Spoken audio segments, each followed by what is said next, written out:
bastante utilizado por la justicia. Va a empezar, la verdad es que los 4 disertantes tienen currículos muy frondosos, con lo cual, tratando de no ser arbitrarios, los hemos recortado. Y además vamos a ser bien tiranos con el tiempo, porque después de este panel tenemos otro. Cuentan con 15 minutos, no hagan que me enoje. Bueno, va a empezar la disertación la doctora Adriana Granica. La doctora es psicoanalista y abogada de niños. A su vez es coordinadora del área jurídica Casa CIDN, que es el Comité de Seguimiento y Aplicación de la Convención Internacional de Derechos del Niño de Argentina. También es vicepresidenta de la Comisión de Derechos del Niño de la ABA, coordinadora, articulación interdisciplinaria del equipo Abogado del Niño de la Asociación de Abogados de Buenos Aires.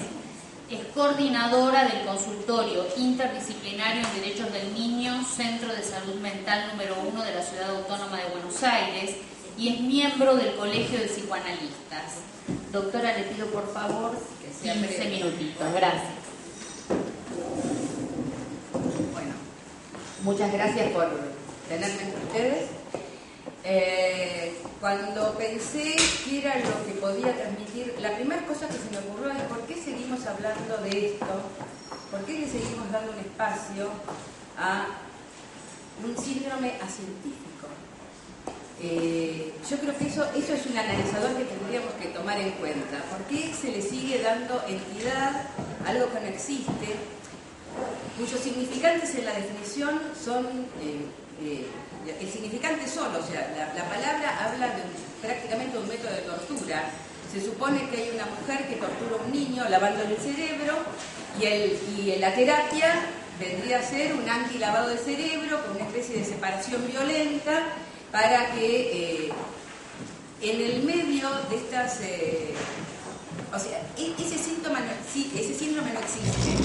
Como psicoanalista, digo, no existe porque no se puede definir un síndrome desde la exterioridad. Esa definición desde la exterioridad, eso de que es porque una persona obstaculiza el contacto con otro, es una nada misma. Lo puede definir mi tía o el portero de un edificio. No da para hacer una definición científica. Nosotros trabajamos con la complejidad de la mente como psicoanalista. Ahora voy a hablar de cuál es mi rol desde el lugar del abogado del niño. Trabajamos con la complejidad de la mente, con las estructuraciones, con una cosa que lleva como muchísimo tiempo de pensar. Sin duda, el cachorro humano es el más dependiente de todas las especies y para su constitución necesita del otro humano, necesita del otro, y realmente su desarrollo es en relación al otro. Que su desarrollo sea en relación al otro, que tenga una dependencia muchísimo mayor que la del gatito que nace, mama y sale caminando, que necesite del otro para constituirse, no quiere decir que el otro sea un manipulador. Digo, cada vez que estamos pensando en que el discurso de un niño está articulado en el discurso del otro, no estamos hablando más que de todos nosotros, y de él, de cualquiera.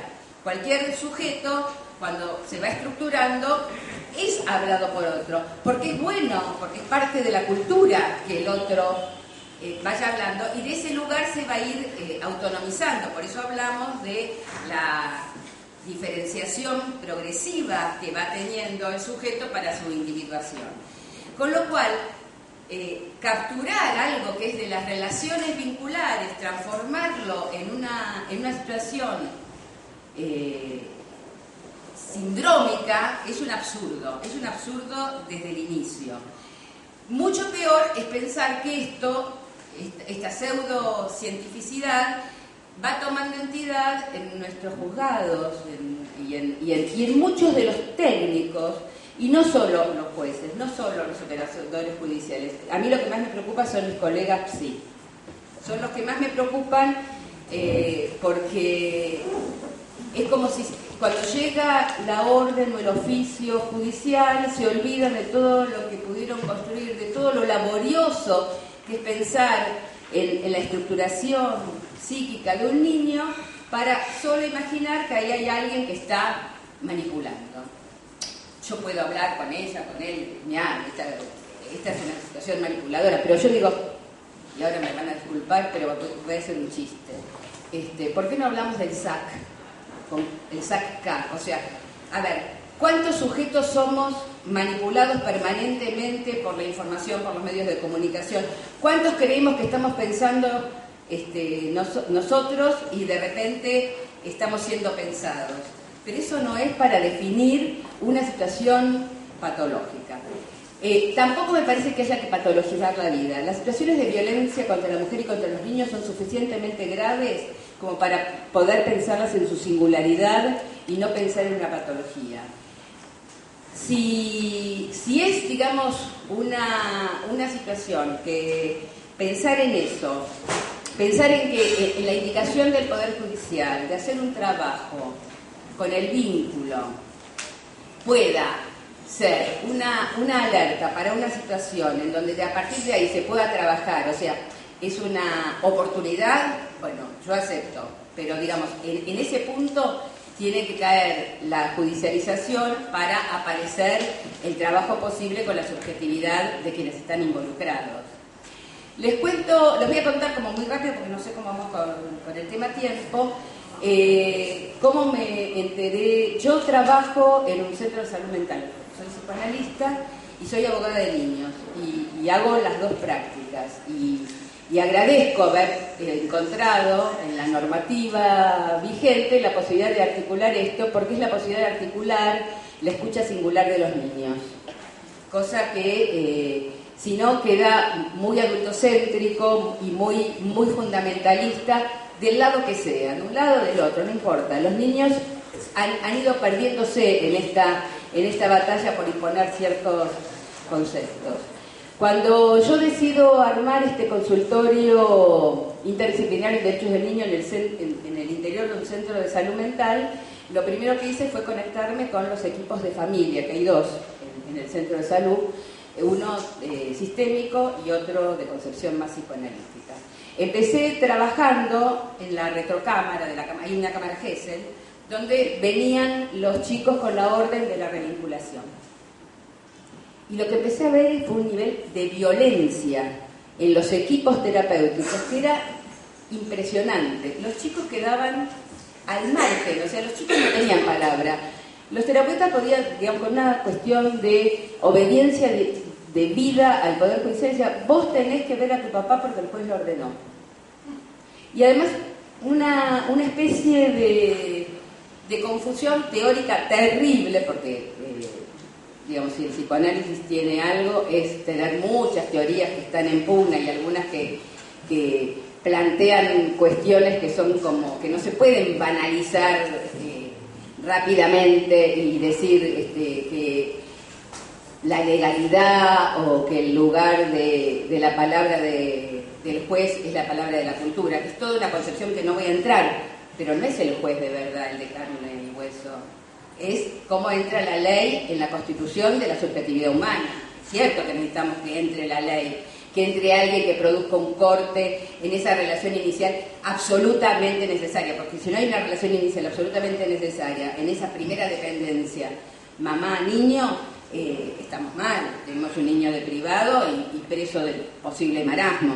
O sea que tiene que haber un momento de ese inicio para la Constitución, y que ahí debiera haber un corte. El corte lo produce la cultura, lo produce la ley, lo produce el otro que es deseado por la mamá. Entonces la mamá va a dejar de mirar tanto a este niñito para empezar a mirar el otro y va a empezar a incorporarse.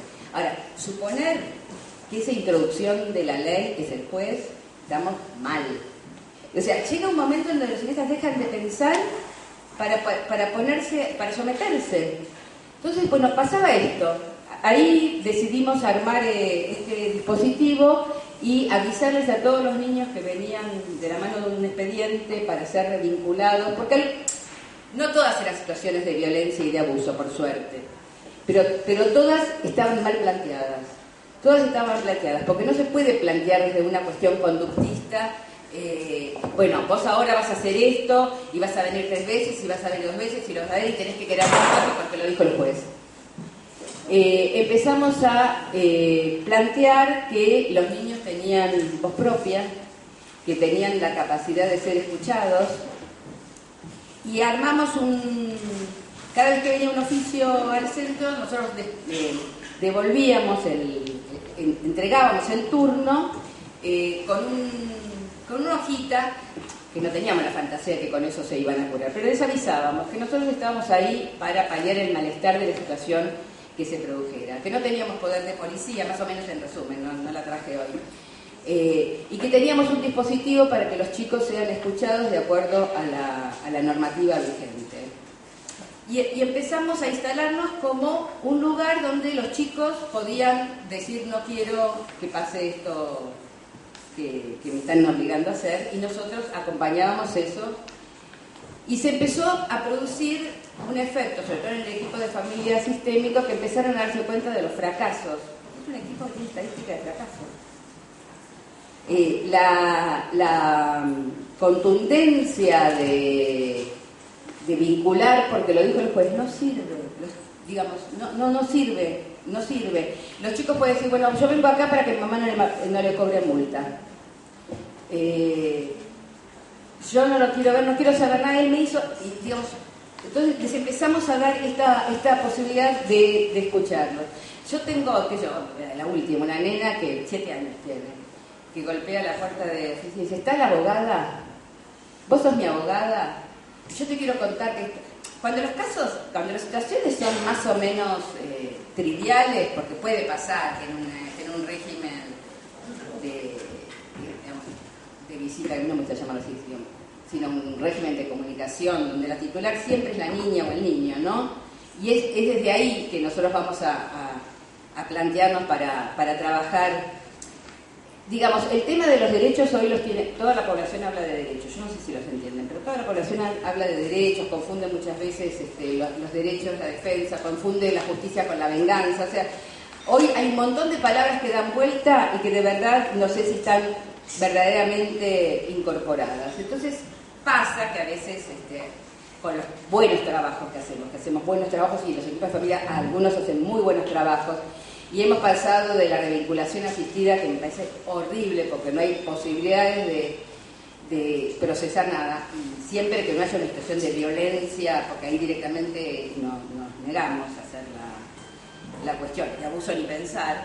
Hemos pasado de la revinculación asistida a lo que llamamos la vinculación escuchada, o sea, donde el eje del trabajo ha sido el niño en su escucha y ha permitido ir ordenando las visitas. Entonces ahí por ahí los padres, todos ustedes saben, incluso los textos de Aparece siempre están hablando de los derechos de los niños, pero nunca escuchan a los niños, o sea, se habla pero no se escucha. Entonces mi postura desde el lugar de niñóloga, porque es lo que hice toda la vida, ver a los niños en la escuela cuando era maestra jardinera, y después verlos como psicoanalista, y ahora pensar en que como abogada tienen la posibilidad de tener voz propia, es reinstalar el lugar del niño, pero no en la cabeza del adulto. No es el derecho del adulto a estar con el niño, es el derecho del niño a comunicarse con un padre o una madre que no lo maltrate, que no sea violento y que no haya dañado en su integridad psicofísica. Y esto ha ido transformando la práctica de manera muy interesante.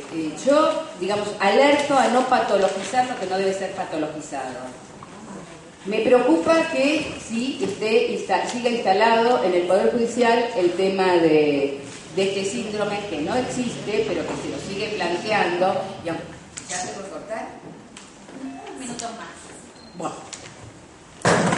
Quiero plantear una cuestión que me parece fundamental para estas cosas como abogada de niños, que es el tema de cuando hay una denuncia penal que cae, porque digamos, tenemos un recorrido, ¿no? Hay una denuncia, se investiga la denuncia, los chicos a veces no quieren participar ni de las cámaras GESEL, ni de las, digamos, no son escuchados, son indagados y no quieren, y tienen derecho a callar, y uno tiene que decir que los tiempos procesales no son iguales a los tiempos psíquicos, que hay un momento donde un chico que fue agredido en su integridad necesita un cierto tiempo para poder procesar, y por ahí no es el momento de... Pero bueno, entonces pasa que se hace el tema penal y el tema penal resulta sin méritos.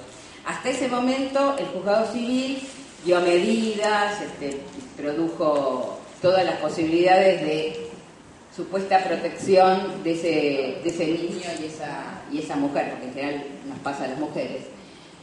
Pero cae el tema penal y el juzgado civil siente una especie de obediencia automática a lo penal. Y me parece un tema muy complejo y que es el que tenemos que tomar en cuenta, y que me alegro que Graciela Joffre en Villa Gesell haya planteado la cuestión de no darle bolilla a lo que pasó en el ámbito penal, haber escuchado a los niños y haber tomado una decisión en consecuencia. Creo que tenemos por delante los abogados de niños, y lo estamos trabajando fuertemente, la posibilidad de, acompañando a los niños en su singularidad, no en la estandarización, acompañando a los niños en su singularidad, poder hacer este planteo. Se cayó la causa penal, no importa, porque este niño ya está dañado. Este niño, proponerle cualquier otra cosa es dañino. Yo estoy en este momento llevando un caso del hospital de niños con informe de la terapeuta, porque otra de las cosas que yo hago cuando hablo de interdisciplina es creer mucho en el terapeuta que viene llevando el dolor del niño desde hace mucho tiempo, no en ese corte inmediato de 15 minutos filmado, por más que, digamos, muchas veces la protección termina siendo un violentamiento, porque por ahí los chicos no quieren, como así hay otros que sí quieren muchísimo de eso. Entonces, lo último que quiero decir, y después en todo caso le damos una vuelta, es esto: si nosotros podemos acompañar a los niños y que ellos puedan tener su voz propia, y tener voz propia significa también su silencio propio, Hay muchos niños que no quieren hablar, y un abogado de niños puede acompañar al niño en plantear que el niño no quiere hablar en este momento y que habrá que darle otra oportunidad cuando él pueda.